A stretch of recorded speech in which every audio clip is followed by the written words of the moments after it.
Today I'm tackling a really fun, kind of chaotic project, and I'm creating my mom a fairy-inspired dress. I found this fabric in my stash that I just knew would be perfect, but here's the catch. I have no idea how much of it I have. Now you're probably saying to yourself, Ceci, but why don't you just measure it out? And what's the fun in that? We're using faith, trust, and pixie dust over here. This will be a creative challenge, and we will start with the sketch. My vision for this dress was something whimsical, flowy, and fairy core. So I wanted a design that kind of looked like a fairy or a pixie that stepped out of an enchanted forest.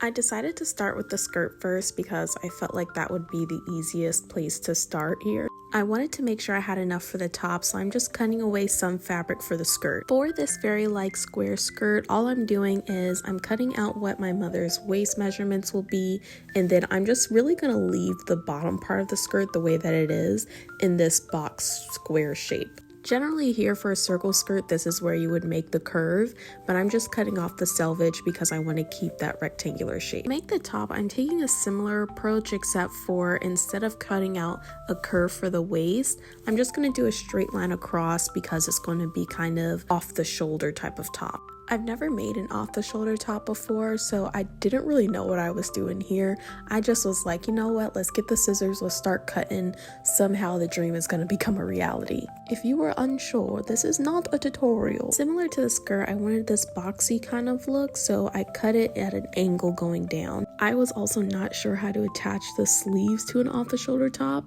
so I used this other fairy-like dress that I have, and I copied kind of that sleeve cut out is what I'm gonna call it. Now that we have the base of the top ready, what I'm gonna do is take that little piece that I cut off for the arm of the top, and I'm just gonna copy that onto what I'm calling a sleeve. Now before you ask, no, I do not know what type of sleeve I'm making. I actually did not have very much fabric left, so these long flowy sleeves I can no longer do. I'm gonna have to kind of drape it in a way that still looks kind of whimsical, but I just won't have all that length I initially wanted. I want to retain as much fabric as I can, so I'm cutting out the little armhole piece for the sleeve, and I'm just going to see how this turns out. I'm using elastic for both the skirt and the top, that way it fits on and it kind of does a little scrunching. My new favorite method of attaching elastic together is to take a scrap piece of fabric, cut out a little square, and then sewing both of the elastic pieces together. From there, you just cut off any excess and you have yourself a little elastic band. I marked the front, back, and sides of the elastic and the fabric. That way I can make sure I connect them all at the same point. When I'm stretching the fabric with the elastic, it lines up. For some unknown reason, I get really anxious about using my serger, so I really wanted to challenge myself with this project to use my serger with this stretchy fabric.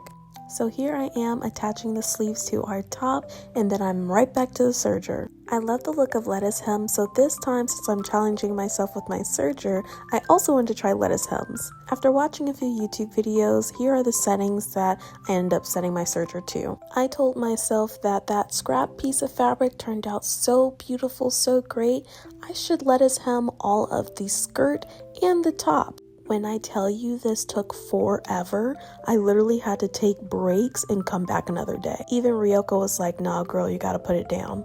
After much blood, sweat, and tears, here is the final look. I really love the skirt. I'm not sure how I feel about the shirt just yet. I don't know if it's the sleeves that are throwing me off. I had very little fabric to work with for the sleeves, so I decided to opt in for kind of like this tapered sleeve look.